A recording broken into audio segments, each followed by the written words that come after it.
হয়, মই বৰ্তমান উপস্থিত আছো বকৰ বাকাৰাপাৰাত আৰু বকৰ বাকাৰাপাৰাত যি মেধিপাৰা বৌতি জলসিঞ্চন প্ৰকল্প এই বৌতি জলসিঞ্চন প্ৰকল্পৰ ওচৰতে মই বৰ্তমান আহিছোঁ আৰু আজি মোৰ কেমেৰা পাৰ্চন দেখুৱাব এখন বৃহৎ পথাৰ ইয়াতে হাজাৰ হাজাৰ বিঘা মাটিৰ খেতি পথাৰ আছে আৰু তাৰ লগতে লগ লাগি আছে বকনৈৰ লগতে যিটো মেধিপাৰা বৌতি জলসিঞ্চন প্ৰকল্প দেখিবলৈ পোৱা গৈছে। কিন্তু যি পৰিতাপৰ বিষয় ইতিমধ্যে আপোনালোকক দেখুৱাইছোঁ যে যিসমূহ এই যি চুইচ গেট বা এই জলসিঞ্চন প্ৰকল্পৰ পৰা যি কেনেলসমূহ যায় পথাৰৰ মাজলৈ যিসমূহৰ দ্বাৰা পানী পথাৰসমূহত বিতৰণ কৰা হয় সেই পানী যোৱা কেনেলসমূহ বৰ্তমান জংঘলৰে আৱৰি পৰিছে, যাৰ ফলত পানী যোৱাত যথেষ্ট অসুবিধাৰ সন্মুখীন হয়। আৰু ইয়াৰ ফলত এটা কথা ক'ব লাগিব যে খেতিয়কসকলে যথেষ্ট অসুবিধাৰ সন্মুখীন হৈছে।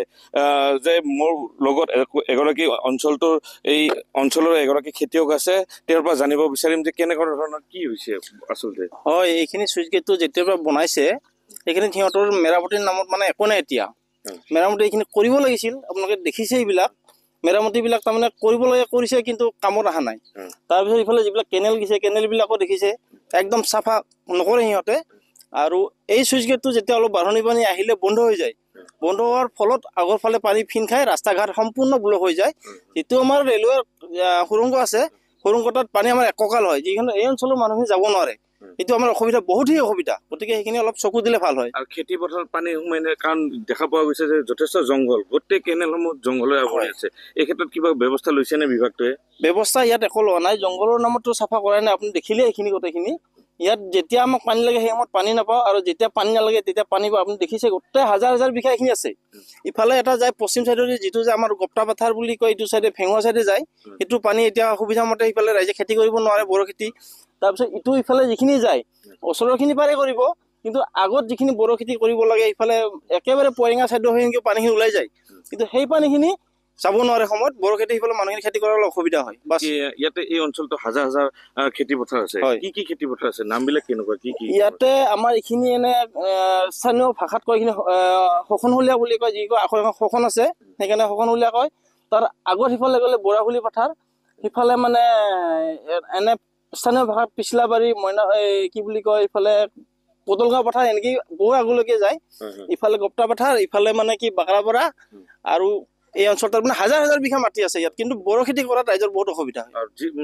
কথাটো হ'ল কি, ধান খেতি কৰাৰ কাৰণে যি জলসিঞ্চন বিভাগে ইয়াতে এটা কোটি কোটি টকা খৰচ হৈছে, খৰচ কৰি তাৰ বিনিময়ত তাৰ ফলত আপোনালোকৰ খেতিয়কসকল লাভৱান হৈছে জানো? লাভৱান একেবাৰে নাই, কাৰণ যিহেতু সময়ত পানী লাগে সময়ত পানী নাপাওঁ। আৰু যেতিয়া এতিয়া বাৰিষাটো একদম পানী এভেইলেবল হৈ যায়, কিন্তু আমাক সময়ত যেতিয়া খৰালি তেতিয়াহে পানী লাগে আমাক, কিন্তু সেই সময়ত পানীখিনি নাপাওঁ আমি। কেনেলসমূহ সম্পূৰ্ণ ব্লক হৈ আছে, আপুনি দেখিছে এতিয়া সম্পূৰ্ণ মানে জাৰণি হৈ আছে, সেইটো সম্পূৰ্ণ জাৰণি আছে, সম্পূৰ্ণ ব্লক হৈ আছে। এইবিলাক একেবাৰে যিটো চুইচ গেটৰ লগত লাগি আছে চব একেবাৰে জংঘল হৈ আছে। আপুনি যিমান আগলৈকে যায়, ইফালে কাঠপাৰা আউনীহাটী যিমান আগলৈ চব ব্লক হৈ আছে। ইটোত গ'লে ইফালে দেখিব আপুনি সম্পূৰ্ণ ব্লক হৈ আছে। বিভাগীয় ইয়াতে লোক নিশ্চয় থাকে, তেওঁলোকক ক'লে কিবা কয়নে? তেওঁলোকৰ মানে কি, এইটো মানুহ নাই।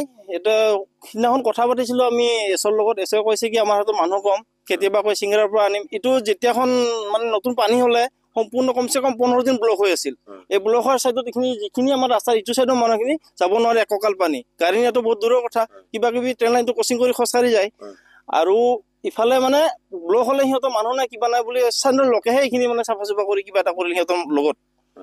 হয়, এটা কথা ক'ব লাগিব যে স্থানীয় লোক আছে, স্থানীয় খেতিয়কসকল ইয়াতে যি আছে, তেওঁলোকে কৈছে যে যি 2017 চনত মন্ত্ৰী ৰঞ্জিত দাসৰ দ্বাৰা মুকলি কৰা হৈছিল এই জলসিঞ্চন প্ৰকল্পটো, আৰু তাৰ পৰিপ্ৰেক্ষিতত এই জলসিঞ্চন প্ৰকল্পটোৰ যি জলসিঞ্চন বিভাগ, এই বিভাগৰ যি কৰ্তৃপক্ষ এক মানে হেমাহিৰ চকুৰে চাইছে, আৰু হেমাহিৰ চকুৰে চোৱাৰ বিনিময়ত যি স্থানীয় খেতিয়কসকলে যথেষ্ট দুৰ্ভোগ ভুগিবলগীয়া হৈছে।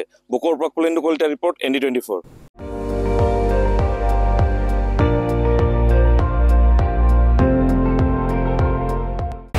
আপুনি চাই আছে ND24, সৰ্বশ্ৰেষ্ঠ নহয় সৰ্বোত্তমৰ দৌৰত।